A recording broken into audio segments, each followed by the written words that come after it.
Y bueno, hoy vamos a hablar de farmacología gastrointestinal. Si bien la farmacología gastrointestinal para ustedes como, digamos, como en aspectos de profesión, no es algo que ustedes van a tener mucho contacto a nivel, por ejemplo, de atención primaria, porque insisto que ustedes en particular lo que más van a ver como atención primaria van a ser conceptos relacionados a la farmacología cardiovascular, ¿cierto? Que es todo lo que entra en esta evaluación, ya sea hipertensión, ¿cierto? Diabetes, ¿cierto? Dislipidemias, y eso lo tienen que tener extremadamente claro y ahí van a estar muy, muy, muy ligados, ¿cierto?, a toda esta situación. Así que en ese aspecto bien. Y ahora yo les voy a hablar de generalidades, ¿cierto?, de tres áreas muy importantes, ¿ok? Dentro de las cuales vamos a hablar primero de antiulcerosos, después de antieméticos, que particularmente los antieméticos es muy limitado el uso, digamos, masivo a nivel hospitalario porque la gran parte de los antieméticos que se usan hoy en día en la clínica son muy utilizados, por ejemplo, para pacientes que se encuentran con tratamiento oncológico, por ejemplo. Y, por supuesto, los antieméticos de uso común, ¿cierto? Ya tienen un trasfondo un poco diferente porque hay muchas vías de producción de vómito, entonces no hay como una etiología específica, ¿bien? Y en el caso de la diarrea es igual, o sea, las diarreas pueden tener muchas, digamos, etiologías, ¿cierto? Y muchos orígenes, muchos factores que las podrían causar y hay que tener mucho ojo ahí, así que también va a ser algo muy, muy como específico para ciertas cosas, ¿bien? Así que sin más que añadir en ese aspecto, vamos a comenzar y ahí yo les voy contando un poquito acerca de lo que es en realidad importante, por decirlo así que ahí cualquier cosita me van consultando. Bueno, aquí me voy de inmediato con una imagen súper, así como violenta, entre comillas, ¿cierto? O un poco, que se ve un poco compleja, pero en realidad no lo es, sino que simplemente este es un mecanismo fisiológico, ¿cierto? Para la liberación de ácido fisiológico en nuestro organismo, en el cual ustedes pueden ver que existen diferentes tipos de células, en particular, por ejemplo, las células parietales, ¿cierto? A nivel del estómago, en el cual, a ver, aquí hay algo que tienen que tener súper claro, de que las células parietales que están en nuestro estómago tienen un sinfín de receptores y que permiten la liberación o la interacción de diferentes sustancias que podrían estar ligadas a la liberación, ¿cierto?, de ácido. ¿Ok? Entonces, esos protones que aparecen por ahí, si se dan cuenta, pueden tener varios mecanismos de origen. Dentro de ellos, ¿cierto? En este caso, la acetilcolina, los receptores M3, la colecistoquinina, que proviene de la actividad de la gastrina, ¿cierto? La histamina misma sobre los receptores H2, ¿cierto? Y algunas prostaglandinas que tienen actividad de tipo protectora, ¿cierto? Pero que cuando se genera un descontrol de estas mismas podrían estar también generando algún tipo de problema relacionado a la homeostasis, digamos, de lo que es el equilibrio a nivel gastrointestinal, ¿ok? Entonces resulta de que para que estas sustancias puedan tener efectividad, requerimos de algunos otros señalizadores celulares que nos permitan, en este caso, esta actividad o la liberación de estas vías que permiten la liberación de ácido. Entonces, aquí viene un poco, hay muchas situaciones, o sea, por ejemplo, una persona que está bajo mucho estrés, lo más probable es de que vaya a estar liberando muchas cantidades, por ejemplo, de acetilcolina, ¿cierto? También las prostaglandinas suelen aparecer ahí y otras sustancias, ¿cierto? Y también el consumo de algunos fármacos y algunas otras sustancias que podrían estar incrementando esta liberación. Aquí en rojo pueden ver bastantes fármacos que están involucrados ya sea en la producción o en este caso en la disminución de la producción de, digamos, esta acidez. Entonces, por ejemplo, acá tenemos fármacos antagonistas, muscarínicos, que evitan esta producción excesiva de ácido, ¿cierto? Esto lo vamos a ver hoy, antagonistas H2, ¿cierto? Que también están modulando la liberación de ácido, ¿cierto? Y de una forma u otra podrían disminuir esa proliferación excesiva. Y por otro lado están los famosos inhibidores de la bomba de protones, donde encontramos a la famosa ranitidina, perdón, al famoso omeprazol, lo siento, y el omeprazol es uno de los fármacos que hoy en día tiene un uso súper amplio, pero que en realidad es muy mal utilizado, ¿ok? Entonces aquí hay un tema que es discutible, de hecho, y lo vamos a conversar hoy. Y por otro lado, por supuesto, los famosos antiácidos, que todo el mundo yo creo que de una forma u otra ha consumido algún antiácido, digamos, bajo ciertas condiciones específicas, ¿no? Y ya después existen un sinfín de otras alternativas que podrían estar involucradas dentro de todo este lecho fisiológico. ¿Ustedes ya vieron fisiología gastrointestinal en patología o algo por el estilo? ¿Sí o No, no? profe, estamos en respiratorio todavía. Todavía están en respiratorio. Y al final lo de respiratorio se complementó un poco con la clase que vimos. Sí, Qué bueno, me alegro. Así que, bueno, ahí de cualquier forma, ahí lo vamos analizando, ¿cierto? Y lo vamos viendo. Bueno, entonces vamos a comenzar particularmente con antiulcerosos, que al final son los fármacos que, digamos, que tienen un uso, entre comillas, un poquito más prolongado dentro de toda esta, digamos, escala, o por decir así, digamos, orden de liberación de sustancias. Bueno, por aquí hay una sal de fruta lover, me dicen, la sal de fruta, ¿cierto? En el taller me cuentan que vieron asma y complementó. Fantástico, me alegro mucho que les haya servido de ayuda.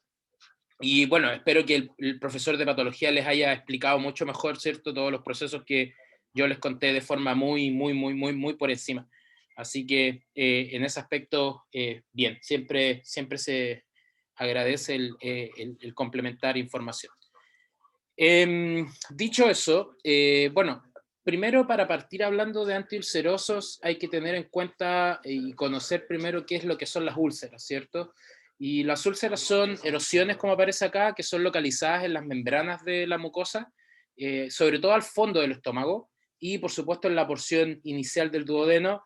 ¿Y qué es lo que pasa cuando una úlcera es muy maltratada? Podría llevar hasta la muerte en muchos casos, y la verdad hay descritos muchos procesos relacionados con úlceras maltratadas, que al fin y al cabo podrían llegar a convertirse en potenciales cánceres, ¿cierto? Y en otros daños a nivel fisiológico, ¿no? Bueno, particularmente la mayoría de las ulceraciones que existen hoy en día pueden ser causadas por múltiples agentes, pero una de las cosas que más produce úlceras hoy en día es el estrés, ¿cierto? Y también, por supuesto, vía infecciones como infecciones por bacterias gram negativas como Helicobacter pylori, y por el exceso del consumo de algunos fármacos específicos como antiinflamatorios no esteroidales, ¿cierto? Por ejemplo, el exceso o el abuso de aspirina, de ibuprofeno, naproxeno, diclofenaco y todos esos derivados, pueden llegar a generar ulceraciones en el fondo del estómago que podrían llegar a ser hasta irreversibles en algunos casos. El tema es de que todos estos procesos se ven de una forma u otra alterados siempre y cuando exista la proliferación, digamos, de acidez en el estómago. ¿Qué es lo que les mostré hace un rato? De que existe la célula parietal que tiene muchos mecanismos de liberación de ácido. Entonces, si yo tengo una alta concentración de sustancias que me va a proliferar esta concentración de acidez, ¿cierto? Al fin y al cabo podrían estar afectando, digamos, en demasía la producción de estas ulceraciones. Bueno, los tratamientos hoy en día son disminuir, por supuesto, los niveles de ácido, y aquí es donde existen estas dos alternativas que vamos a analizar el día de hoy. Vamos a hablar acerca de los antagonistas de histamina, ¿cierto? Que los comentamos en el esquema principal, y por supuesto los inhibidores de la bomba de protón.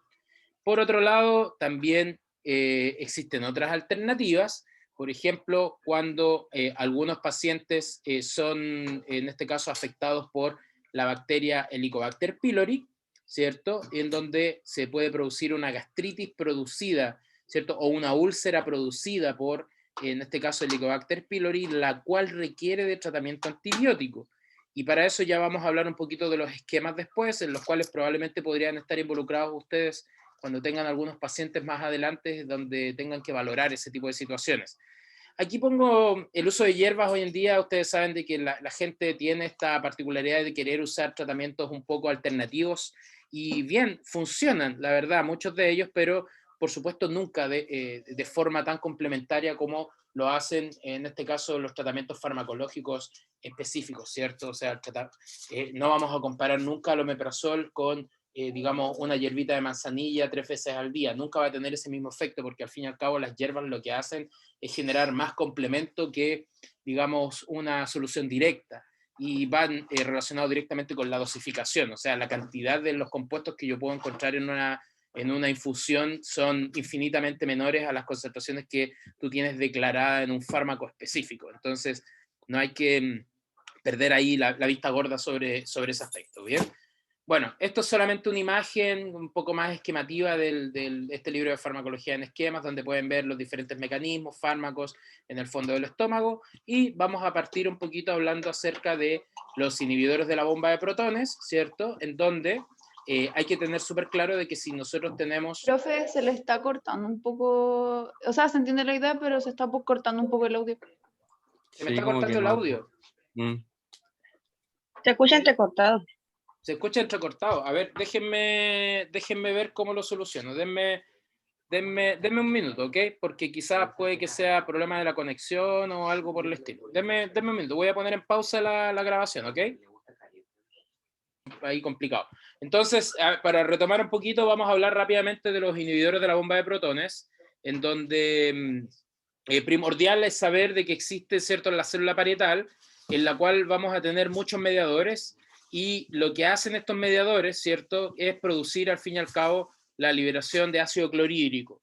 Entonces resulta de que esta bomba de protones lo que permite es, gracias a la liberación de diferentes, digamos, sustancias que permiten esta liberación de ácido y un proceso de intercambio, ¿cierto?, de un proceso bioquímico en el cual el ATP se convierte o pierde uno de sus fosfatos, ¿cierto?, se cataliza, permite esta transformación y liberación de iones protón, que de una forma u otra se van a estar conjugando con el cloruro para generar ácido clorhídrico, y de esa forma se aumenta la acidez, ¿cierto?, a nivel del fondo del estómago.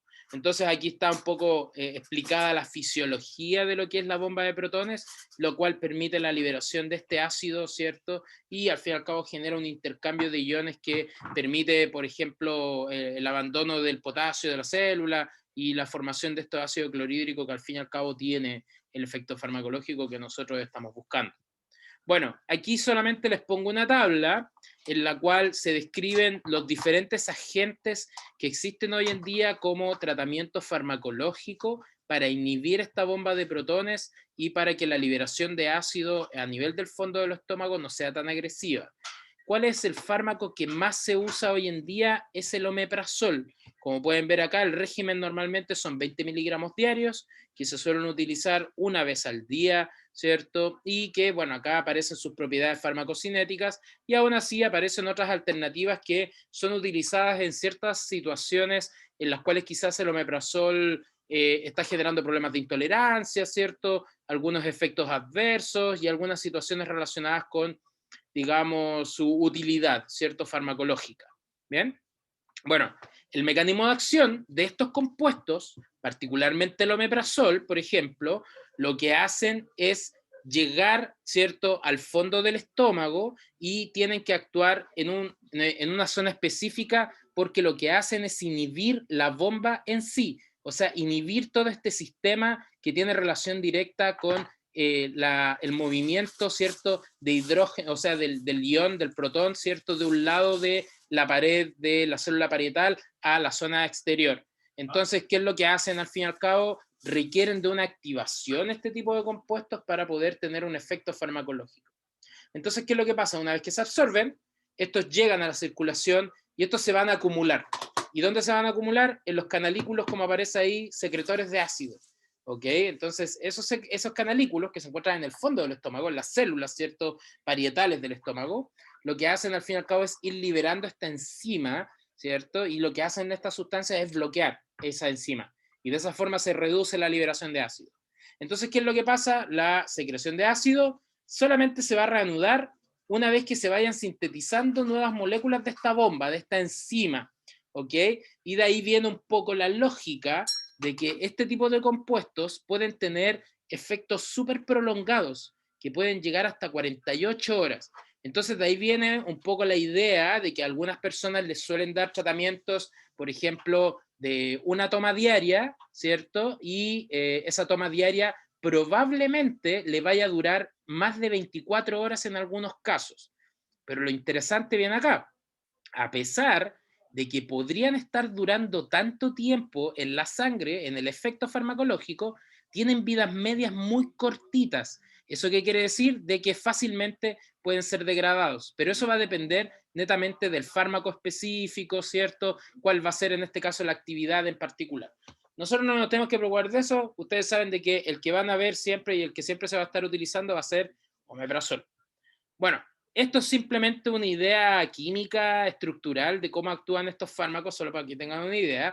El omeprazol tiene esta estructura. Una vez que llega al estómago y se absorbe, el medio ácido del estómago cambia la molécula y permite de que el compuesto se modifique reaccionando con la enzima que tiene relación con la liberación de ácido. Y lo que hace el compuesto es estancar a esta enzima, evitando que la enzima siga produciendo este movimiento de hidrógenos, ¿cierto?, dentro del estómago. Entonces, ese es como el mecanismo en realidad que tienen este tipo de compuestos. Es bastante interesante, la verdad, pero bueno, esto ya es una movida así, una chifladura que tienen los científicos cuando han diseñado este tipo de compuestos. Bueno, farmacocinéticamente hablando, este tipo de compuestos en sí tienen que administrarse 30 minutos previos a las comidas porque se sabe que la alimentación reduce la absorción de los fármacos en sí.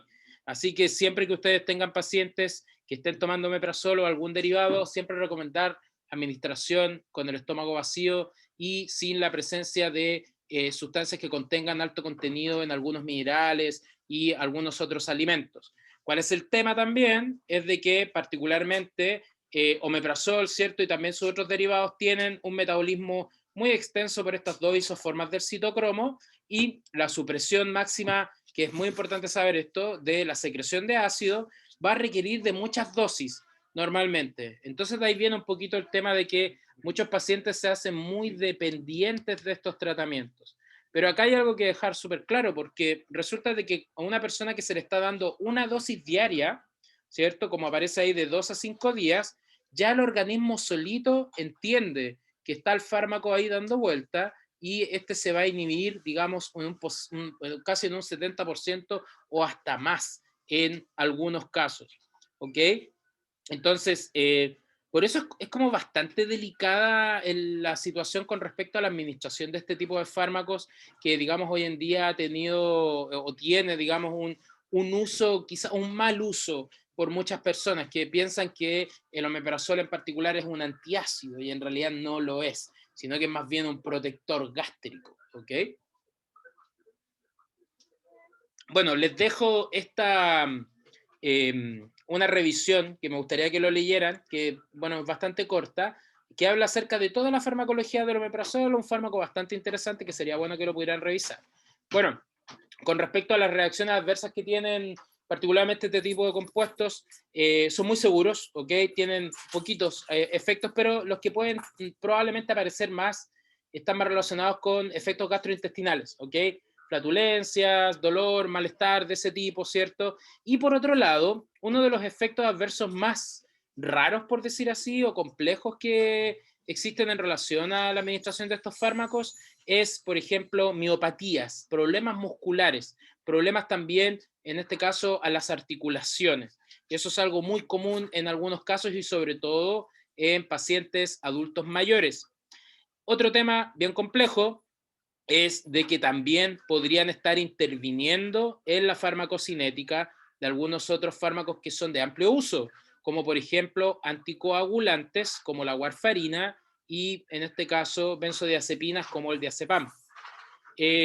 Particularmente el omeprazol es también un fármaco que tiene algunas interacciones bien especiales porque, por ejemplo, puede estar interaccionando con algunos antipsicóticos netamente por este efecto en relación a los citocromos, ¿cierto? Pero uno de sus efectos más complejos, entre comillas, es una interacción con el clopidogrel, que es un antiagregante plaquetario, entre comillas, de nueva generación, y lo que hace es evitar de que el compuesto clopidogrel se transforme en el anticoagulante activo.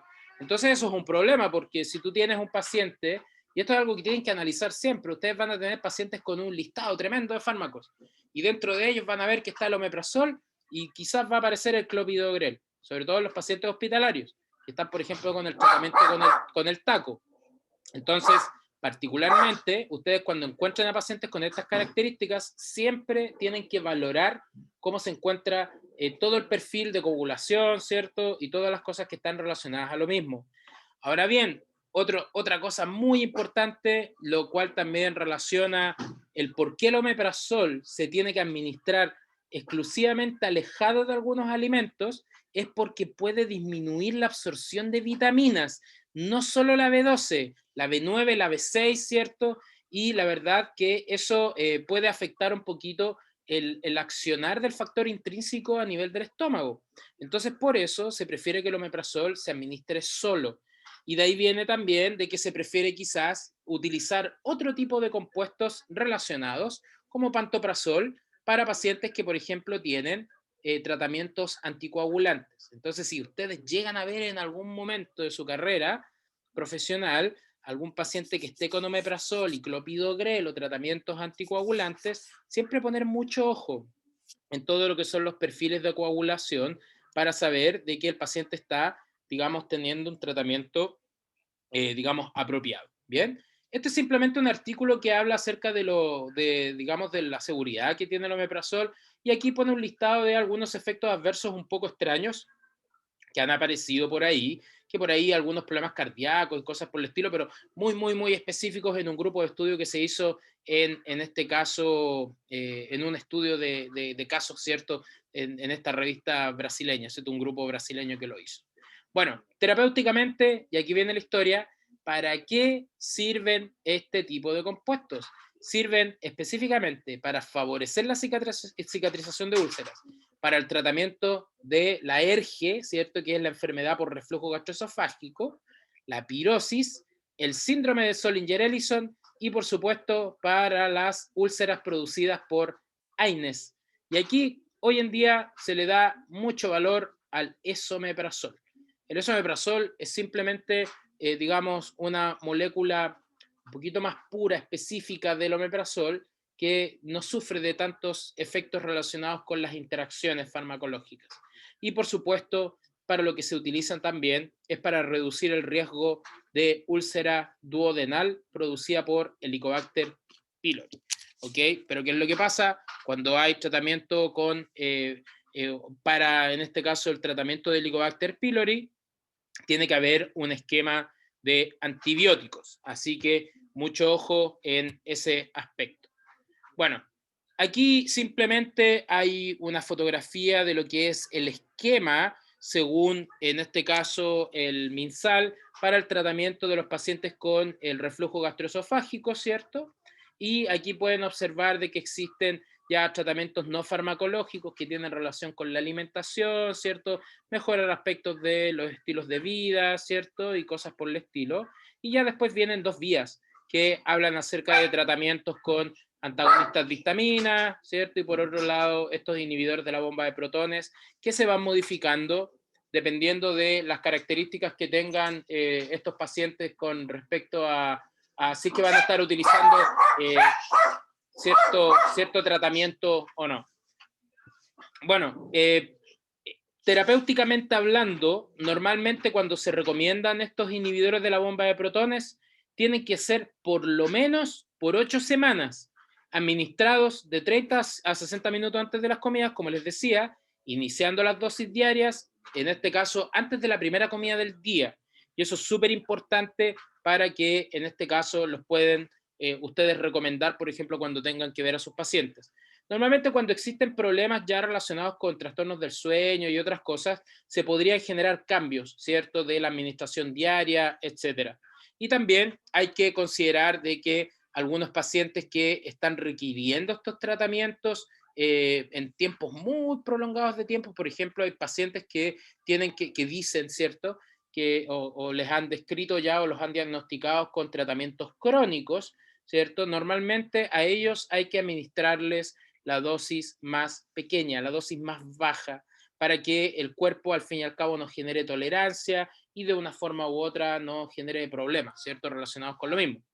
Ahora bien, cuando hay pacientes que tienen enfermedad erosiva, que quiere decir de que hay mucho daño a nivel del estómago, se suele modificar la terapia por un antagonista de los receptores de histamina 2. Y aquí encontramos, por ejemplo, la ranitidina hoy en día, y aquí podemos observar que la dosis más baja normalmente son 150 miligramos al día, y la mayor son 300 miligramos al día. Y ya el tratamiento normal que existe hoy en día son 20 miligramos, digamos, la dosis más baja, a pesar de que existe una dosis de 10 miligramos, mientras que la dosis estándar para pacientes que están con mucho daño a nivel gastrointestinal suelen ser 40 miligramos. Esto que está acá es sacado directamente de las guías clínicas del Ministerio de Salud. Entonces, hoy en día cualquier médico que está prescribiendo estos tratamientos se tiene que basar en este tipo de, digamos, esquema. Y ustedes básicamente lo tienen que corroborar y lo tienen que ayudar a que esto se cumpla. Bueno, por otro lado, cuando tenemos pacientes que están, en este caso, afectados por la bacteria gram negativa Helicobacter pylori, ¿cierto? Esta enterobacteria, para poder lograr una erradicación, ¿cierto? Se tienen que combinar por lo menos 2 antibióticos y un fármaco que pueda disminuir esta secreción gástrica. Y aquí encajan nuevamente estos inhibidores de la bomba, ¿cierto? O por supuesto antagonistas H2, que ya los vamos a ver después. Y existe una triterapia en la cual involucras un inhibidor de la bomba de protones y que se asocia a 2 antibióticos de amplio espectro, como la claritromicina, amoxicilina, a veces asociado a ácido clavulánico, o ya en algunos casos, cuando no hay tolerancia a este tipo de compuestos, se utiliza metronidazol. Y estas son verdaderas bombas, son verdaderos cócteles, y los pacientes tienen que estar tomando por lo menos por 14 días mínimo el inhibidor de la bomba de protones, ¿cierto? Ya sea omeprazol, lansoprazol en particular, junto con la dosis de claritromicina, 500 miligramos, el metronidazol, 500 miligramos, y 1 gramo de amoxicilina, a veces 2 veces al día, y también estos tratamientos se pueden ir modificando. Entonces, esto la verdad es bastante agresivo de una forma u otra para pacientes que han tenido infección por Helicobacter pylori, pero lo interesante es de que una vez que el paciente entra por tratamiento con Helicobacter pylori, este tratamiento tiene el fin de erradicar completamente la bacteria. ¿Qué quiere decir? De que no debería volver a infectarse este paciente. Y ahí ya es donde entran un poco ya los temas de qué tan confuso puede llegar a ser esta situación, ¿ya? Pero ojo con eso. Profe, Dime. ¿él le puedo hacer una consulta? Es que yo tuve esa bacteria y estuve en tratamiento 1 año con medicamento. ¿Ya? ¿Y qué esquema tuviste de tratamiento? Me dieron, claro, los 2 gramos de amoxicilina al día, me dieron omeprazol y muchos medicamentos más, como que tomaba medicamentos todo el día. Y me dijeron que la bacteria quedó pero como inactiva, pero que si yo no me cuidaba me podía volver a dar. De hecho, me dijeron como que no comiera nada como procesado con aceite y esas cosas porque me podía volver el virus. Ya. ¿Y qué pasó con eso? Al final estuviste 1 año con tratamiento. Sí, todo ¿Y un tuviste año. erradicación de la bacteria? Me dijeron que solamente estaba inactiva, que si yo no me cuidaba, que en cualquier momento podía volver. Ya, lo más probable es de que el tratamiento que te dieron, la profilaxis quizás no fue la más apropiada, porque técnicamente tiene una tasa de recuperación de un 97%, por ejemplo, el tratamiento clásico que existe para el Helicobacter pylori. Lo otro es de que, claro, tú puedas tener, por ejemplo, alguna cepa multiresistente de Helicobacter pylori, que es otra historia. Entonces, ahí ya entramos en otra situación que a muchas personas les afecta hoy en día, en la cual ya, por ejemplo, la dosis de claritromicina que se suele utilizar no suele ser, digamos, aceptada por el organismo, y se tienen que estar modificando, por ejemplo, por metronidazol, que te amplía un poco el espectro de actividad. Entonces me parece muy anecdótico que te hayan estado tratando por más de 5 meses con este mismo tipo de tratamiento. Y eso va a referir, yo creo, un tema de relación de resistencia de la bacteria o de la cepa multiresistente que probablemente hayas tenido de la bacteria. Hoy en día, sobre todo, y esto que quede claro, que no parezca raro, ¿cierto?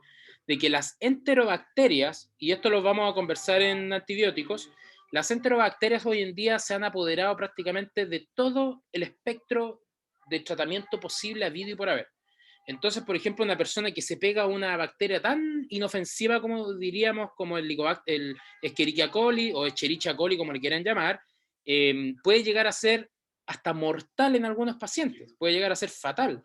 Entonces, ¿por qué? Porque todas estas enterobacterias han adquirido tanta resistencia a los tratamientos de que a veces un tratamiento que se debía prolongar 14 días podría aumentar un poco más eso, porque estas mismas bacterias ya están tan acostumbradas a esos mismos tratamientos que ya no sirven de nada. Entonces, aquí hay un tema un poco más complejo. La pregunta que yo te hago, a día de hoy, ¿cómo te sientes? ¿Has tenido algún tipo de problema de recaída? ¿Tu dieta la has modificado? ¿O volviste a tu estilo de vida normal? Esto me dio como en tercero medio y hasta el día de hoy como que trato de evitar las papas fritas y todo como lo que es frito, como me dijeron que por el aceite supuestamente me había dado. Ya, las Y papas fritas tan no, deliciosas que son, como, es que qué terrible.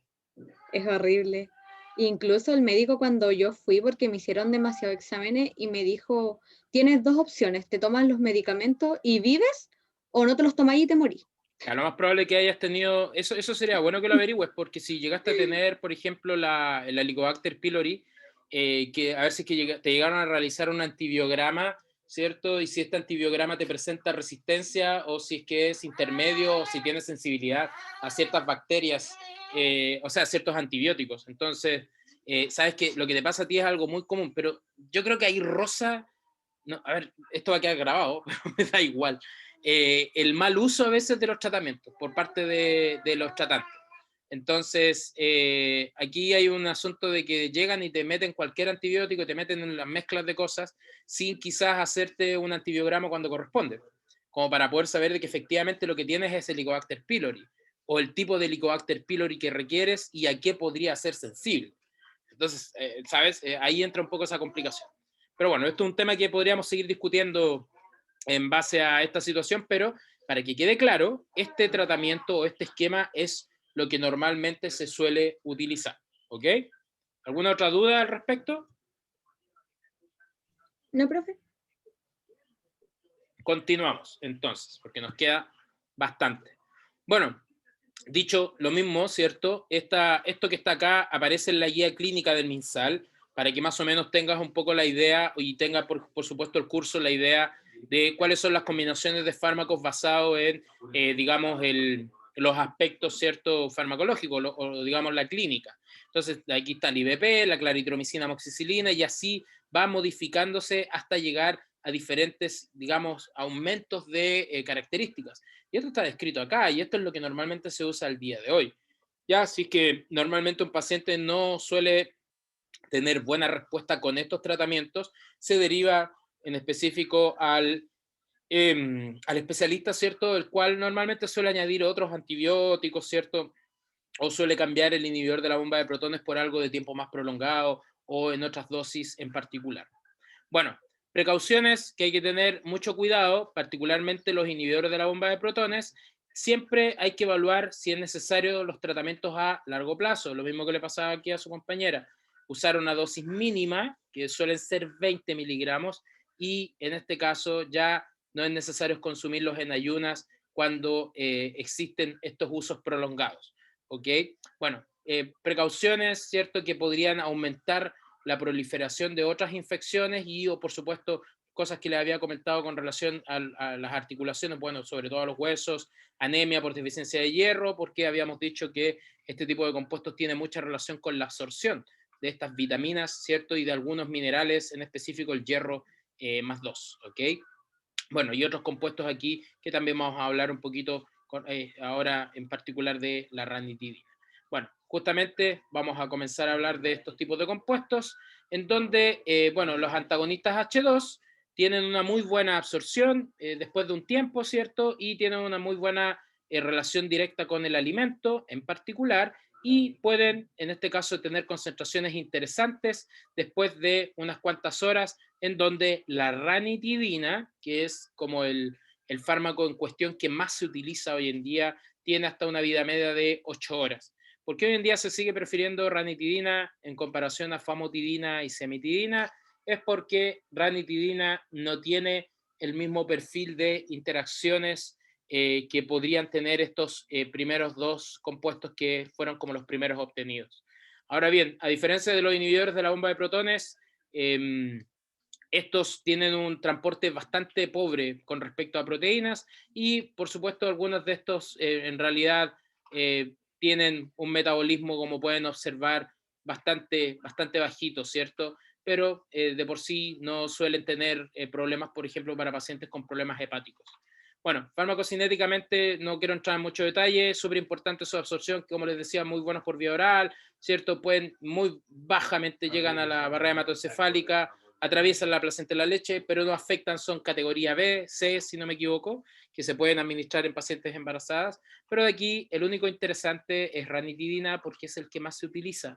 Y la gran diferencia entre ranitidina y, por ejemplo, cimetidina son el rango de dosis. Si se dan cuenta, con una dosis de 150 se puede obtener básicamente la misma actividad que con una de 800, ¿ok? Que es una dosis secretora, antisecretora, mientras que la dosis plena no llega ni al, o sea, con suerte al doble, mientras que aquí es demasiado alto. Entonces, básicamente esa era como la gran diferencia en realidad. Bueno, aquí simplemente hay una justificación de eso mismo, de que si es que está descrito, para que quede claro, si que ustedes alguna vez llegan a ver a un paciente con ranitidina, ningún paciente con ranitidina debería aumentar la dosis a más de 300 miligramos, ¿ok? Porque al fin y al cabo esto debería tener, digamos, no debería existir un problema de interacciones digamos, complejo en realidad. A ver, me acaban de mandar una pregunta acá. Bueno, a ver, contraindicado en embarazadas normalmente se recomienda evitar durante el embarazo. Sobre todo, a ver, aquí hay algo que lo habíamos conversado yo creo en las primeras clases. Normalmente fármacos como por ejemplo la ranitidina en particular se tienen que evitar en el primer trimestre. El primer trimestre es el más complejo o quizás en la lactancia. Pero el tema es de que hay muy poca información al fin y al cabo, digamos, disponible en cierto sentido. Pero hoy en día hay una página web que te permite determinar si es que ciertos fármacos son aptos para la lactancia. Y si tú pones, por ejemplo, la ranitidina en este website que se llama e-lactancia, te va a parecer que la ranitidina no tiene riesgo para la lactancia, que es bastante seguro, que tiene compatibilidades y vienen ahí un poquito también referencias bibliográficas. Así que hoy en día sí tiene uso, pero ¿saben qué? Es bastante limitado porque hoy en día ya vamos a hablar de qué pasó con la ranitidina, ¿ok? Resulta que la ranitidina por un tiempo se tuvo que retirar. Desde el año 2019 hasta el año pasado estuvo retirada del mercado. Ya les voy a explicar por qué. Y eso básicamente no tiene mucho que ver con las pacientes embarazadas, sino que tiene más que ver con un asunto de formulación y potenciales, digamos, compuestos que se formularon o que aparecieron como metabolitos secundarios que tenían algo de toxicidad. Bueno, dentro de las reacciones adversas, al igual que los inhibidores de la bomba de protones, este tipo de compuestos son, bueno, bastante bien tolerados y los efectos adversos casi todos son del sistema nervioso en realidad, pero tienen algunos relacionados con a nivel gastrointestinal. Pero unos de los que han sido reportados, que hoy en día son como los más cuestionables, digamos, de este tipo de compuestos, son los que aparecen a nivel del sistema nervioso central, sobre todo en pacientes adultos mayores. Y de ahí venía un poquito la historia de no se deberían en este caso estar utilizando en exceso porque podían producir delirio, confusión y alucinaciones. Bueno, el tema de que llevó a tela de juicio un poquito a este tipo de compuestos es esto, la nefrotoxicidad y hepatotoxicidad que producían este tipo de compuestos. Y resulta que se fue descubriendo de que muchos de ellos tenían un perfil de interacciones farmacológicas muy amplio y que podían llegar a generar bastantes problemas a ese nivel. Entonces, ahí había que tener mucho ojo. Bueno, consideraciones, resulta de que pueden causar pequeños aumentos de la creatinina plasmática, ¿cierto? A nivel renal, ¿cierto? Y que podría estar exacerbando este tipo de enfermedades. Y, bueno, se han relacionado que la infusión de algunos de estos compuestos, sobre todo ranitidina, podría generar problemas al ritmo cardíaco, ¿cierto? A la presión, disminuyéndola un poco en ambos lados, y también la aparición de efectos a nivel cardiópata o cardiovascular, como cronotrópicos, ¿cierto? Inotrópicos negativos, que se relacionan directamente con la hipotensión y la bradicardia, sobre todo en pacientes con tratamiento con famotidina. Bueno, la nizatidina no se encuentra en el mercado, pero famotidina por ahí aún está dando vuelta. Bueno, interacciones farmacológicas que lo que ha hecho como que hoy en día se desplace un poco el uso de este tipo de compuestos, es porque, si se dan cuenta, uno de los compuestos principales, que es la cimetidina, tiene una cantidad de interacciones farmacológicas que al fin y al cabo podría estar incrementando las concentraciones de otros fármacos. Bueno, por otro lado, que hace que la ranitidina sea como un fármaco, digamos, de elección, es porque interactúa en muy baja concentración en comparación con la cimetidina. Y aquí viene un poquito el tema que les comentaba con respecto a la ranitidina. Resulta que la ranitidina en sí retiró, o sea, la FDA, esta organización estadounidense, y que llegó acá al ISP en nuestro país, retiró unos lotes de ranitidina a fines del año 2019 porque estaban produciendo unos derivados dentro de la molécula que eran estas nitrosodimetilaminas que tenían efectos cancerígenos. Entonces, en octubre justamente de 2019 se dio el reporte de que había que retirar todos los lotes que tuviesen ranitidina en cualquier centro médico de nuestro país, y estuvo como por un año, digamos, todo el sistema de salud deficiente de ranitidina, donde se le dio el uso al omeprazol de forma, digamos, ya excesiva y abusiva. Y a mitad, si no me equivoco, o ya en el segundo semestre del año pasado, volvió un nuevo lote del fármaco que ya estaba desprovisto de esta sustancia, cierto, tóxica, y que a pesar de aparecer y volver a los arsenales, se dejó de utilizar. ¿Por qué? Para tratar de evitar potenciales quizás situaciones que podrían ocurrir. Pero aparte de eso, la ranitidina a día de hoy, yo recuerdo que uno iba a la feria y la compraba. Bueno, con eso terminamos con antiácidos, ¿cierto? Entre comillas, antiácidos, porque en realidad no lo son, sino que más bien son protectores gástricos, ¿cierto? Antisecretores. Bueno, aquí este mono igual bastante se ve raro, ¿cierto? Y vamos a comenzar a hablar de antieméticos. Resulta de que acá hay algo muy interesante, ¿ok? Porque nosotros, yo creo que más de alguna persona de este curso en algún momento de su vida se habrá mareado y habrá, en este caso, iniciado un reflejo relacionado con el vómito, ¿cierto? Y eso es muy común en muchas situaciones. Pero lo interesante de todo esto es de que hay un sinfín, todo lo que está en violeta, digamos, son todos las potenciales vías de producción, digamos, de lo que es el vómito. Entonces, si se dan cuenta, nosotros acá tenemos el sistema nervioso central, está separado por la barrera hematoencefálica, y después tenemos toda la periferia, particularmente en ese equilibrio o en esa división que separa la periferia del sistema nervioso, va a aparecer justo al término de lo que es la última porción, ¿cierto?, de la masa encefálica, por decirlo así, va a estar el bulbo raquídeo, y el bulbo raquídeo tiene un centro, que es el famoso centro del vómito. Y en el centro del vómito hay una zona que se llama el área póstrema. Y el área póstrema, lo fantástico que tiene es de que tiene mucha inervación por diferentes tipos de receptores.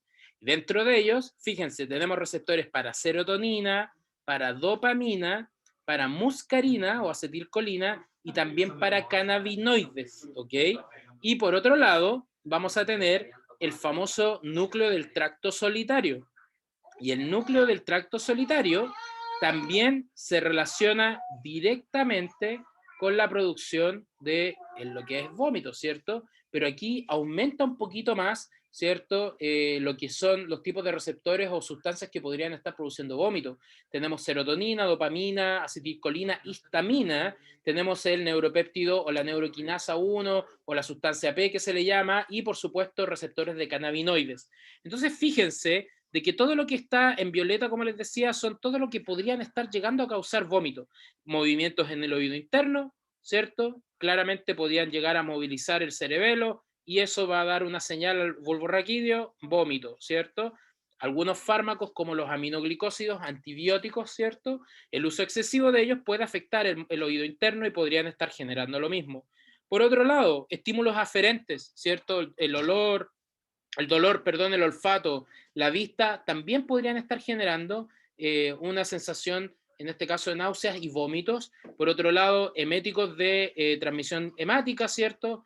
fármacos para el tratamiento del cáncer, algunos analgésicos, glucósidos cardíacos para el tratamiento de la insuficiencia cardíaca, ¿cierto? Algunos fármacos específicos inductores del vómito, como el jarabe de ipecacuana, ¿cierto? La apomorfina, que también se usa mucho para el tratamiento del Parkinson.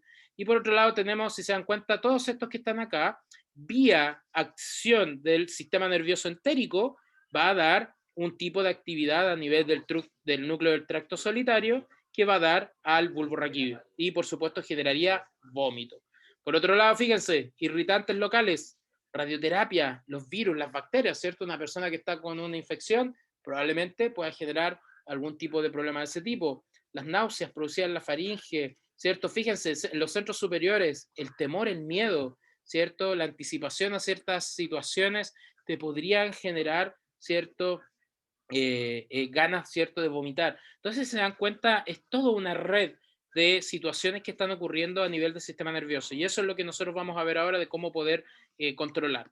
Resulta de que existen un sinfín de alternativas farmacológicas de las cuales nosotros no vamos a profundizar todas claramente, pero quiero que se den cuenta de que todas ellas tienen, al fin y al cabo, afinidades específicas por ciertas áreas. Entonces tenemos fármacos que actúan, todas estas que están acá, de preferencia sobre los receptores de dopamina, tenemos algunos que tienen afinidad sobre los de acetilcolina, algunos sobre histamina, y aquí también esto está bien repartido, y a nivel de serotonina tenemos unos específicamente que son los antiserotonina, o también conocidos como cetrones, ¿ok? Y aquí encontramos un grupito bien selecto de fármacos que hoy en día se utilizan mucho para el tratamiento de los vómitos producidos por la quimioterapia del cáncer.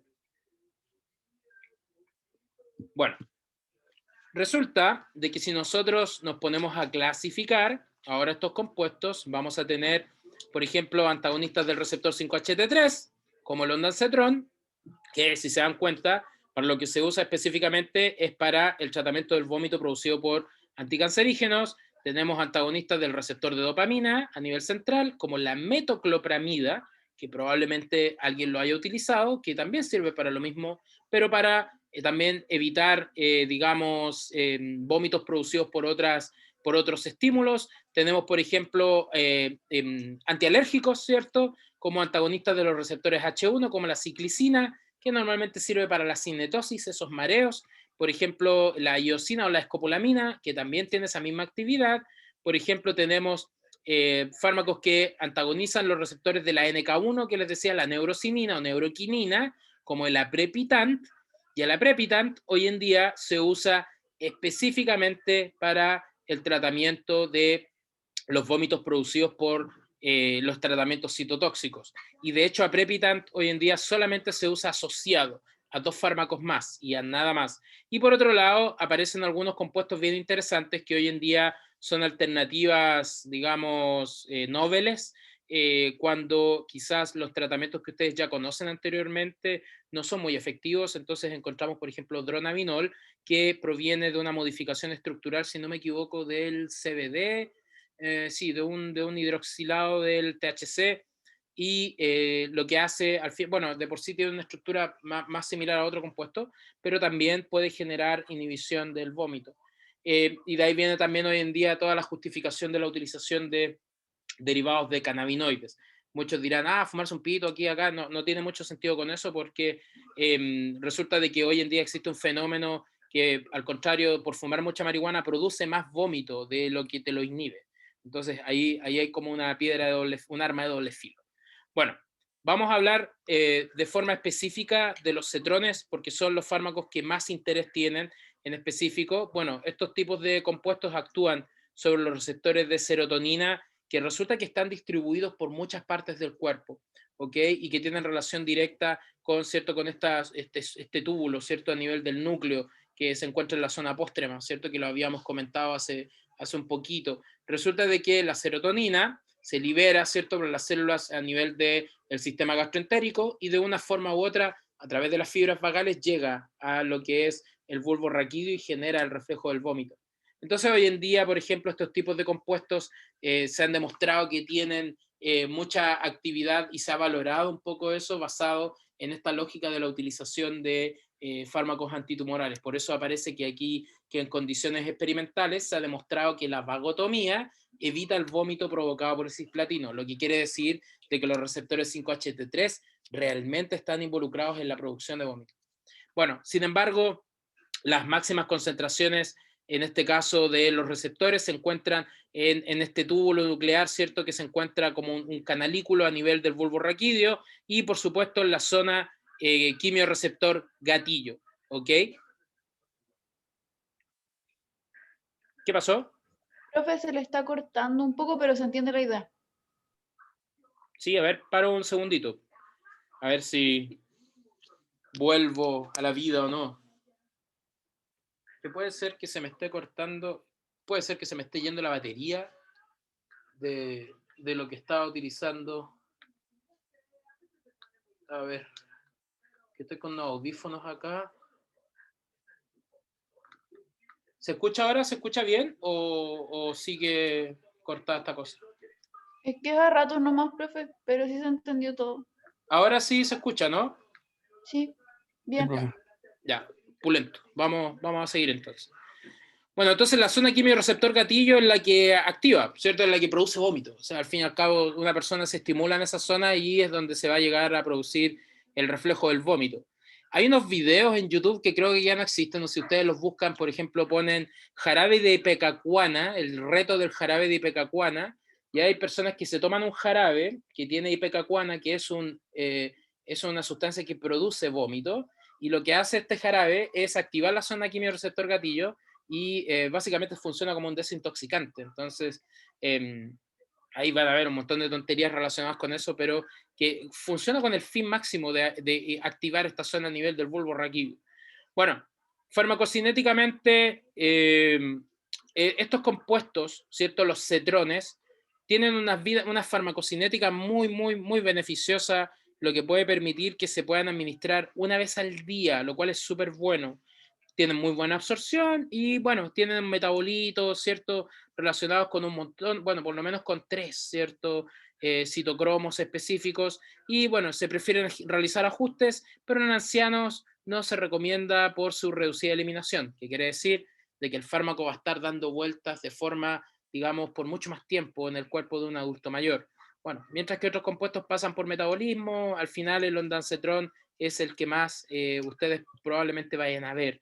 Bueno, aquí hay una tabla que no quiero que se pierdan en esto. Aquí lo único que me interesa a mí que ustedes sepan es de que el ondansetron, ¿ok? Lo más interesante de toda esta tabla para ustedes, o por lo menos saber, es el tiempo de eliminación, ¿ok? Que por ejemplo, por vía oral pueden ser hasta unas 6 horas, ¿cierto? Mientras que en el paciente adulto mayor podrían ser unas 11. Eso yo creo que es como lo más importante dentro de esto. Si lo comparamos con otros fármacos como el palonocetrón, por ejemplo, palonocetrón tiene una vida media, fíjense, hasta de 40 horas. O sea, eso uno lo administra una vez cada 2 días. Y eso podría facultar un montón a que ciertos pacientes que no toleran, digamos, tratamientos complejos podrían estar tomándolos. Bueno, terapéuticamente, ¿para qué se usan? Lo que les comentaba al inicio, para tratar náuseas por quimioterapia. Esto ustedes lo van a ver mucho en el hospital. Ustedes van a estar lidiando mucho con el tratamiento con ondansetrón en el hospital. Y que les quede claro desde ahora en adelante de que cuando siempre vean ondansetrón, normalmente se suele calcular la dosis basada en el peso del paciente. Pero independiente de que el paciente tenga mucho sobrepeso o no, la dosis no puede exceder los 32 miligramos al día. ¿Ok? Porque esto viene normalmente en ampollas de 4 miligramos y de 8, pero no puede exceder los 32 miligramos al día. Yo, ahora que estuve en el hospital hace un tiempo, vi una dosis de 80 miligramos de ondansetrón y hubo que hablar ahí con el médico porque eso no es apropiado al final, porque eso podría poner en juego un poquito el tema de los efectos secundarios que el paciente va a llegar a tener. Y hay que tener mucho ojo con eso. Bueno, también se puede utilizar mucho para las náuseas consecutivas producidas por la radiación, la hiperemesis gravídica, o sea que tiene que ver mucho con el asunto de las alturas a ratos, y las náuseas postoperatorias. ¿ok? Pero no en mareo, en cinetosis, sino que en problemas de alturas.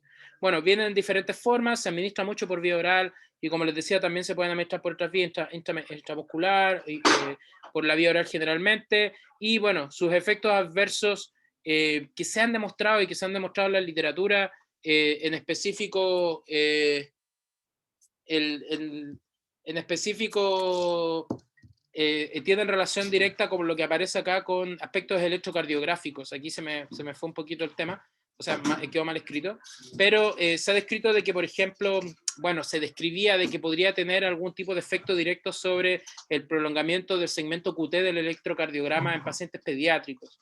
Y después solamente se observó de que quizás no era clínicamente significante, pero resulta de que esto es muy importante, sobre todo en pacientes adultos mayores, porque ustedes probablemente van a encontrar muchos grupos de adultos mayores que van a estar con esto y que de una forma u otra van a haber alterado un poco el ritmo cardíaco. Así que hay que tener algo de ojo ahí. Por otro lado, también el uso del ondansetrón en el embarazo, cuáles eran los riesgos que existían. No hay eventos significativos que digan que no se podría usar, así que en ese sentido la verdad que aporta un grado de seguridad.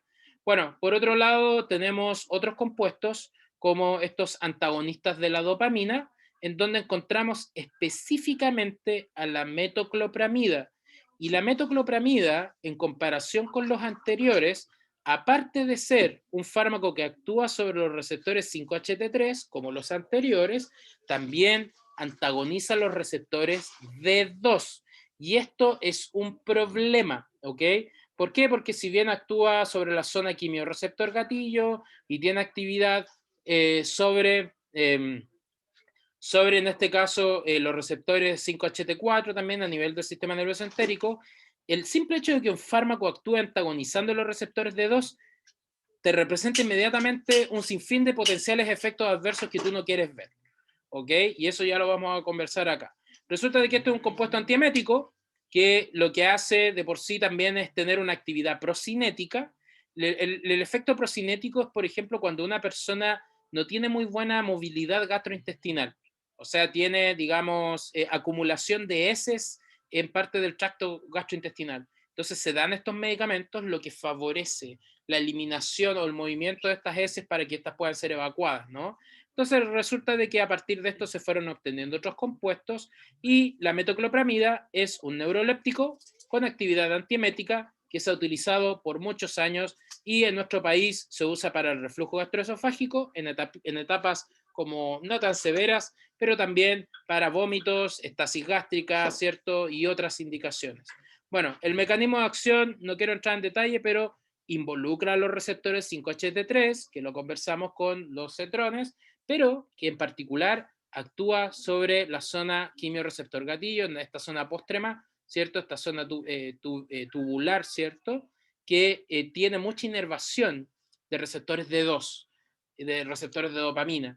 Entonces, al existir estos receptores de dopamina, inmediatamente va a traer consecuencias, digamos, de efectos adversos producidos por fármacos antipsicóticos, por ejemplo. Y los efectos de los antipsicóticos son nefastos en ciertos aspectos y los vamos a comentar acá. Bueno, uno de los primeros procinéticos, tiene, al fin y al cabo, se utiliza para estas contracciones, ¿cierto? Y normalmente sus efectos se dan en la parte superior del tracto gastrointestinal. Buena absorción, ¿cierto? Una muy buena farmacocinética y se suele utilizar en casos de reflujo gastroesofágico, pero por supuesto va a tener menos actividad que un inhibidor de la bomba de protones o un antagonista H2, ¿ok? O sea, siempre primera línea el omeprazol, después la ranitidina y quizás ya después la metoclopramida. Se administran antes de las comidas y lo que les comentaba, dentro de esta actividad antagonista D2 que tienen sobre los receptores de dopamina, pueden llegar a generar efectos extrapiramidales o conocidos como efectos o síntomas parkinsonianos.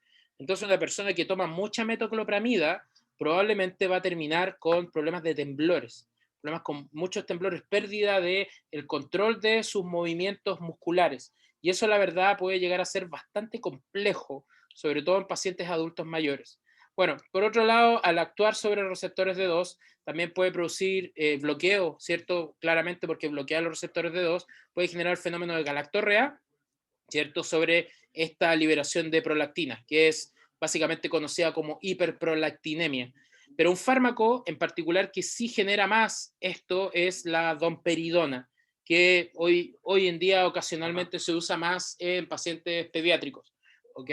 Bueno, acá hay un pequeño estudio que se hizo acerca de la metoclopramida, 10 miligramos, que es la dosis máxima, bueno, entre comillas mínima, pero es como la dosis límite que se debería usar, es la dosis única y límite que se debería usar, y sobre todo con los potenciales efectos que producía a nivel parkinsoniano, ¿cierto? Estos efectos adversos, y hay datos, ¿cierto?, relacionados con esto. Resulta que a partir de la metoclopramida se fueron obteniendo un sinfín de otros compuestos. Y dentro de ellos apareció ciertos fármacos que actuaron como procinéticos directamente. Y estos fármacos procinéticos, ¿cierto?, lo que hacen al fin y al cabo es tener un efecto sobre este movimiento gastrointestinal, ¿ok? Entonces eso hay que tenerlo súper claro. Y dentro de ellos, estos fármacos encontramos específicamente a la cisaprida, porque la cisaprida tiene, si bien un efecto dopaminérgico, también está actuando por otras vías. El gran problema que tiene la cisaprida es de que uno de los grandes efectos adversos que tiene, y casi todos estos procinéticos, es de que generan problemas cardíacos. Y de ahí viene que hoy los procinéticos de este tipo ya no se suelen usar mucho en la clínica. Pero no se asusten cuando ustedes vean en el hospital de que a algún paciente u otro les van a estar administrando cisaprida, porque el hospital de Arica sí prescribe cisaprida porque aún la tienen dentro del arsenal. Ustedes se preguntarán por qué. Simple, es un fármaco súper efectivo, es un fármaco que funciona muy bien en dosis muy bajas, pero que en prolongados tratamientos podría estar generando estos tipos de problemas. Y al final, todo lo que está escrito acá va en relación directamente con este efecto o riesgo-beneficio que tienen, ¿cierto?, sobre la modulación gastrointestinal, ¿cierto?, cerebro-gastrointestinal, y cómo al fin y al cabo se van modificando estos efectos. Eso viene descrito en esto que les digo acá, que habla acerca de la seguridad cardiovascular de los agentes procinéticos y de cómo estos compuestos pueden hoy en día, o sea, hoy en día están totalmente eliminados de los arsenales, pero cisaprida sigue estando ahí, metoclopramida se sigue usando, pero metoclopramida no genera tantos efectos cardíacos como lo genera, por ejemplo, la cisaprida u otros derivados. Lo que hacen es modificar los efectos, ¿cierto? O más bien la presentación clínica del segmento QT del electrocardiograma, lo cual se podría traducir en arritmias cardíacas, en arritmias supraventriculares, ¿cierto? Torsades de Points y algunos tipos de riesgos que podrían llevar hasta a la muerte de algunos pacientes, ¿cierto? Por estas arritmias cardíacas maltratadas, cuando hablamos de tratamientos extremadamente prolongados. Bueno, de hecho, en función a lo mismo, aparecieron otros compuestos, dentro de los cuales encontramos algunos que tienen actividades periféricas, ¿cierto? Como estas actividades procinéticas, y a la vez actividades centrales, neurolépticas. Y aquí encontramos, por ejemplo, la levosulpirida, ¿cierto? La tiaprida, que hoy en día también, independiente de que generen este efecto de mejorar el tracto gastrointestinal, ¿cierto? Y de que mejoren, por ejemplo, el tránsito gastrointestinal, de una forma u otra tienen estos efectos que actúan sobre los receptores D2 y podrían estar generando parkinsonismo. Entonces, el tema, a ver, es que aquí hay algo que tienen que tener súper claro. Si yo ahora te estoy contando de que la metoclopramida podría llegar a generar ese tipo de sintomatología, yo me refiero a cuando un paciente está tomando metoclopramida todos los días durante un periodo de 2 meses. Pero si una persona tiene que tomar metoclopramida durante una semana, probablemente algún efecto va a sentir raro. Algo raro va a encontrar que ocurre con ella, con él, ¿no? Pero normalmente estos efectos notorios son en pacientes que llevan tomándolo por demasiado tiempo. Bueno, y ya para entrar en los últimos de estos tipos de compuestos, ya para ir rematando con antidiarreicos, tenemos a la domperidona, y lo que difiere la domperidona con respecto a todos los demás, y lo que lo hace en un fármaco más seguro, es de que la domperidona es un antagonista D2, pero no central, sino que periférico. Eso quiere decir que solamente va a estar actuando sobre el tracto gastrointestinal, no va a llegar al cerebro. Eso quiere decir de que si no llega al cerebro, no atraviesa la barrera hematoencefálica, entonces no va a tener estos efectos parkinsonianos, no va a generar temblores, no va a generar parkinsonismo, no va a generar nada de eso. Y al fin y al cabo es un fármaco muy eficaz, sobre todo en infantes, para la dispersia, ¿cierto? El asunto del vómito, mareos, y también uno de los grandes temas al actuar sobre receptores D2 es que podría generar esta hiperprolactinemia. Y en algunos casos, la domperidona se ha utilizado para poder fomentar la liberación de leche, por ejemplo, en madres lactantes, que a veces suele ocurrir. O sea, no se usa para lo que realmente sirve, sino que para otras cosas. Y si se dan cuenta, el efecto extrapiramidal es bajísimo. O sea, ¿por qué? Porque no llega al sistema nervioso. En comparación con otros fármacos, metoclopramida puede producir hiperprolactinemia de una forma muy parecida, pero la metoclopramida, ¿qué es lo que hace? Genera efectos centrales. Entonces, por eso quizás no se prefiere tanto. Así que tengan mucho ojo con eso. Hoy en día la gente abusa mucho de estos tipos de tratamientos. Oye, necesito algo para el vómito, necesito algo para el malestar gastrointestinal. Y llegan y empiezan a tomar metoclopramida, domperidona, como si nada, recomiendan para aquí, para allá.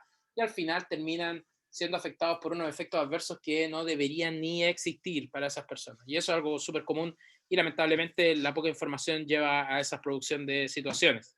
El uso de domperidona como galactogogo, ¿cierto? Por la producción de hiperprolactinemia está súper estudiado y también se sabe de que el uso prolongado de domperidona podría estar afectando, ¿cierto? También de una forma u otra el segmento QT del electrocardiograma. Eso se sabe porque y esto que quede claro, cualquier compuesto que actúe sobre los receptores D2 de dopamina, antagonizándolos particularmente, entonces encontramos varios fármacos, podrían estar afectando al corazón. Así que mucho ojo. Bueno, aquí justamente reforzando lo que les comentaba, los efectos cardíacos de la domperidona en pacientes adultos. Esto es una revisión hecha en la revista médica de nuestro país. Aquí está el link, por si lo quieren leer. Estos artículos son buenos que los lean, dan una idea muy general con respecto a cuál es la realidad clínica que existe en nuestro país. Yo siempre recomiendo que hagan estas revisiones de vez en cuando. Y ya para rematar, ¿se acuerdan que al principio les hablaba de aprepitant? Bueno, aprepitant es un fármaco específico que antagoniza la neurocinina o neuroquinina 1, o la NK1, y normalmente este fármaco se asocia a dexametasona y en este caso a ondansetron, y esa triada de fármacos es la que se usa normalmente en la quimioterapia emetógena, sobre todo en emesis aguda, en esa emesis que parte después de 1 hora o 2 horas de la administración del tratamiento quimioterápico, en la cual tiene que administrarse media hora antes del tratamiento quimioterápico esta triada de fármacos para que el cuerpo no reaccione de forma tan agresiva. Entonces acá está la pauta recomendada, que normalmente se da por 3 días, y dentro de esta pauta, que es muy interesante, el único fármaco que se usa todos los días es el antiinflamatorio, que es la dexametasona, porque ayuda a controlar efectos de inflamación, mientras que aprepitant se usa en los 3 primeros días y ondansetron se usa en una sola dosis, que es, como les decía hace un ratito, es la dosis máxima. Y esto, créanme, que lo van a ver bastante a quienes de una forma u otra terminen trabajando en áreas relacionadas con oncología. Bueno, es lo bueno que tiene este fármaco al ser un polipéptido en realidad, es muy tolerado, muy bien tolerado, tiene los efectos adversos al final son súper despreciables estos porcentajes y lo convierte en un fármaco bastante seguro. Aquí simplemente viene un artículo en el cual se justifica un poquito la utilización de este mismo compuesto para estas náuseas inducidas y vómito en la quimioterapia. Bueno, aquí simplemente dejarles como un dato de que dronabinol, que es este fármaco derivado, ¿cierto?, del delta 9 THC, ¿cierto? O sea, como estructuralmente, tiene un efecto quimioterápico para, en este caso, mejorar una actividad antiemética cuando, por ejemplo, la dexametasona o la ondansetrona o la aprepitant no funcionan. Se suele añadir también dronabinol como una alternativa. Aquí simplemente dejo una tablita que viene con una revisión que está bastante buena, habla acerca de todos los, digamos, esquemas de tratamiento para vómitos, ¿cierto?, postoperatorios, vienen las familias, las dosis de administración, los efectos adversos, que sería súper bueno que lo vieran, es de nuestro país, y siempre es bueno reforzar un poco eso porque a quienes les toque trabajar en clínica, digamos, UCI, o que vayan a estar en servicios específicos, esto va a ser siempre una ganancia, así que les recomiendo que lo vayan viendo. Y ya para rematar, tenemos antidiarreicos, a ver si nos da el tiempo, sí, nos quedan por lo menos 15 minutos. Tenemos antidiarreicos, ¿cierto? Que lo que hacen al fin y al cabo el objetivo es aliviar los síntomas, ¿cierto? De las complicaciones de la diarrea, pero ustedes saben de que la diarrea tiene varias etiologías, ¿cierto? Hay muchas etiologías, pueden ser por bacterias, hay diferentes tipos de bacterias, ¿cierto? Por alimentación, por toxicidad, etcétera. Entonces hay mucha historia detrás de lo que podrían utilizarse como estrategias posibles para el tratamiento de la diarrea. Entonces, dentro de ellas hay bastantes opciones terapéuticas. Tenemos primero las medidas dietéticas, que es lo común, ¿cierto? El uso de antiinflamatorios, la loperamida, que se usa bastante, y por supuesto las famosas sales de rehidratación oral, que hoy en día tienen un uso bastante específico. Entonces, de forma muy rápida, les voy a comentar de que hoy en día existen algunos antibióticos que tienen características específicas, como derivados de furano y sulfas, como la nifuroxacida, que tiene administración bien específica de 400 miligramos 2 veces al día por 5 días.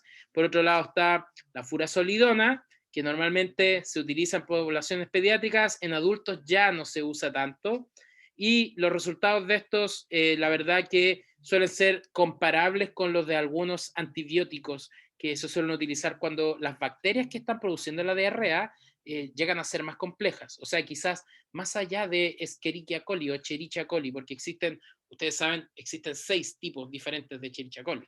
Y dependiendo del tipo de Escherichia coli es la resistencia, los efectos y todos los malestares potenciales. Bueno, lo que hacen este tipo de compuestos es actuar sobre la síntesis de la pared de la bacteria y también actúan sobre procesos diferentes, enzimáticos, respiración, metabolismo. Y lo que suelen hacer con estos fármacos es asociarlos a absorbentes, cosa de que como hay mucha acumulación de líquido y lo que se inhibe en el proceso de la diarrea es la absorción de líquidos, reabsorción de líquidos, lo que hacen estos compuestos es absorber todos esos líquidos para evitar que ocurran las diarreas. Mientras que por otro lado, los derivados de sulfas, ¿cierto? Como el eftalil sulfatiazol o la eftalil sulfacetamida, tienen una absorción muy malita por la vía oral, pero al fin y al cabo, como se activan a nivel de la zona del intestino, suelen ser antibióticos de uso específico en esa zona. No sé si han escuchado alguna vez, o bueno, yo creo que a más de alguna persona acá le dieron pastillas de carbón, ¿cierto? La famosa pastilla de carbón, que no es simplemente una pastilla de carbón, la pastilla de carbón es carbón activo con sulfaguanidina. Y la sulfaguanidina es un antibiótico de este tipo que lo que hace al fin y al cabo es llegar a la zona del intestino, matar la bacteria potencial que existe, y el carbón activo es un absorbente que atrapa el agua y al fin y al cabo permite, digamos, disminuir la producción de diarrea. Entonces tiene un fin al fin y al cabo, no es algo porque todo el mundo piensa, tómate una pastilla de carbón. No, en realidad tiene bastante sentido. Bueno, por otro lado tenemos este inhibidor de la motilidad que hoy en día es muy utilizado, que es la loperamida, que tiene una potencia. Fíjate, la loperamida resulta de que es derivado de la morfina, ¿ok? Y resulta de que la morfina de por sí genera como efecto adverso estreñimiento, ¿ok? Es un muy buen antidiarreico, pero resulta de que genera la morfina un estreñimiento tan jodido, por decirlo así, que los pacientes pueden llegar a estar semanas sin evacuar. Entonces, ¿qué es lo que hicieron? Aprovecharon los efectos de este tipo y transformaron parte de la molécula y diseñaron la loperamida. De esta forma apareció un compuesto que casi 50 veces mayor a morfina como antidiarreico. Entonces, por eso la loperamida se usa mucho. No atraviesa la barrera hematoencefálica, tiene una vida media muy cortita, lo que hace de que se tenga que usar en dosis de ataque muy específico. Entonces, ¿qué quiere decir? Cuando una persona está con diarrea, se suele partir con 4 miligramos de golpe.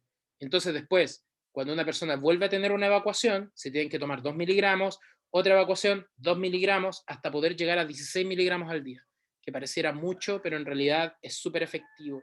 ¿Ok? Normalmente se suele usar en la diarrea del viajero o solita, o se puede combinar con algunos antibióticos, como los que vimos anteriormente en particular, o ya antibióticos antibióticos un poco más complejos.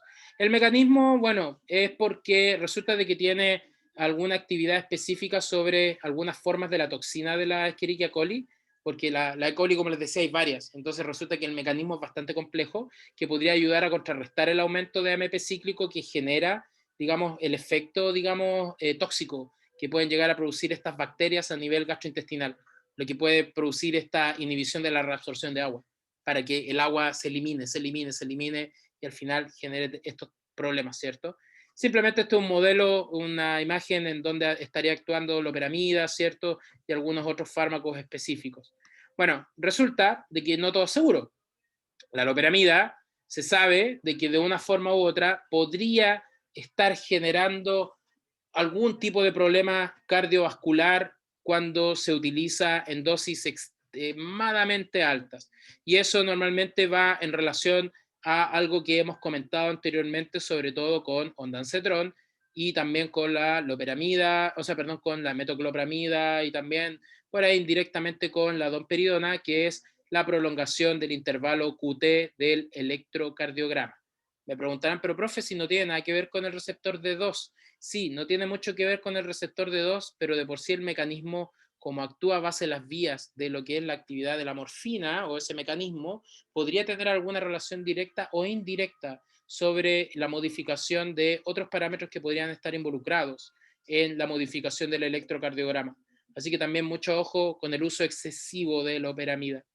Bueno, y ya para terminar, están las famosas sales de rehidratación oral, ¿cierto? Que lo habrán, más de alguien los habrá utilizado, que esto normalmente, con excepción del cólera y de algunas otras causas de diarrea, como E. coli, enterotoxigénica, que es una de las más complejas, y salmonela, ¿cierto? Se suele utilizar. Por eso estas sales en un inicio se restringían mucho al cólera, pero hoy en día, se usan prácticamente para todo, porque fíjense, reponen sodio, potasio, bicarbonato, ¿cierto? Ayudan a restaurar sistemas de intercambio de algunos iones que normalmente podrían estar dañados o no por algunas bacterias, como el vibrio, ¿cierto? Cholerae. Estas sales se administran de diferentes formas hoy en día, pero como les decía, pueden ser utilizadas para el uso en el cólera, pero también pueden ser utilizadas hoy en día para cualquier otro tipo de diarrea y permiten una restauración de electrolitos, ¿cierto? Y líquidos que al fin y al cabo pueden restaurar o volver a un equilibrio, ¿cierto? Digamos, no la flora, sino que esta estabilidad electrolítica a nivel gastrointestinal. Bueno, muy interesante. Aquí, esto que está acá, yo creo que todo el mundo alguna vez ha tomado, si es que alguien tiene hijos, hijas, ¿cierto? Podrá saberlo porque es probable que siempre le hayan indicado tomar alguna de estas sales. Si se dan cuenta, aquí hay algo muy interesante que quiero que le pongan mucho ojo. ¿Por qué? Porque hoy en día todo el mundo piensa, y esto es bastante particular, resulta que estas sales rehidratantes, por ejemplo, las de 90 son las de adultos. ¿Ok? Las de 90, fíjense, tienen una cantidad de glucosa bastante elevada, sodio, potasio, cloruro y citrato, ¿cierto? Y resulta de que hoy en día mucha gente prefiere tomar, no sé, por ejemplo, bebidas de estas isotónicas como rehidratantes y toda la payasada. Resulta de que esas bebidas isotónicas lo que hacen es aportar mucho sodio, extremadamente altas cantidades de sodio, pero no aportan casi nada de potasio. Entonces, al fin y al cabo, por ejemplo, para una diarrea no funciona mucho, porque ahí lo que más se pierde suele ser potasio en altas concentraciones. Entonces, hay que, esas recomendaciones que suelen dar a veces no son las más apropiadas. Por eso a veces es mejor que se compren este tipo de sales porque son de mejor, digamos, mayor utilidad. Mientras que el sudor en un paciente no en un paciente, en una persona que hace deporte, bota mucho sudor, ¿cierto? Lo más probable es de que vaya a perder cantidades equitativas, entre comillas, de sales como sódicas, potásicas, y de esa forma esas bebidas podrían ayudar a restaurar un poquito eso. Mientras que en el caso de la diarrea no es muy efectivo. Y es de preferencia que usen estas sales de rehidratación. Asociado a esto, se suelen dar estos famosos microorganismos, como Saccharomyces boulardii, que más de alguien habrá tomado perenteril, que es una levadura que lo que hace es restaurar y equilibra, ¿cierto?, la flora intestinal, ¿cierto?, disminuyendo esta actividad, ¿cierto?, esta barrera fisiológica. Y bueno, aquí simplemente un artículo que era algo tendencioso en algún momento de que realmente es segura, que sí, es bastante segura. Y por otro lado, se aconseja también el consumo de lactobacillus acidophilus, que hoy en día lo podemos encontrar hasta en productos de consumo diario, como los yogurts, ¿cierto?, la leche, algunos lácteos, que también podrían estar ayudando a generar ambientes desfavorables para algunas bacterias y gérmenes, ¿no? Y esto es simplemente un artículo que dejo de cuál es el impacto de los probióticos hoy en día, sobre todo en la obesidad, en la diabetes y en particular en patologías relacionadas con el hígado. Y la verdad de lo que habla, al fin y al cabo, es de que existe alguna contribución normalmente en las dietas y el consumo de probióticos en disminuir este tipo de problemas relacionados sobre todo con la alimentación. Bueno, y ya para rematar, ahora sí, esto de verdad, están los absorbentes que absorben toxinas, ¿cierto? Que se suelen asociar a antibióticos de los iniciales que habíamos visto, como caolina, tapulguita, la pectina, el carbón activado, ¿cierto? Que lo que hacen es absorber el agua. Y por otro tenemos ya alternativas un poco más modernas, como la octreótrida, ¿cierto? O octreótido también que se le llama, que es simplemente una molécula derivada de la somatostatina humana que tiene una vida media extremadamente larga y se suele utilizar en la diarrea que se asocia a quimioterapia. Y bueno, simplemente suprime la secreción de péptidos gastroentéricos como la gastrina, el péptido, el VIP, ¿cierto? Y la insulina, glucagón y un sinfín, bueno, no un sinfín, sino que como 4 o otras sustancias que no aparecen aquí descritas. Y con eso terminamos el día de hoy. No me odien, sé que es mucho, pero aquí hay bastante información que quizás se dejó de lado, pero que al fin y al cabo traté de recopilar lo que era más interesante para que ustedes tuvieran en consideración. Por mi parte, si que tienen alguna duda, alguna pregunta, no te mueras, por favor. ¿Cómo te vas a morir? ¿De qué estás hablando? Muérete cuando estés viejita, no ahora.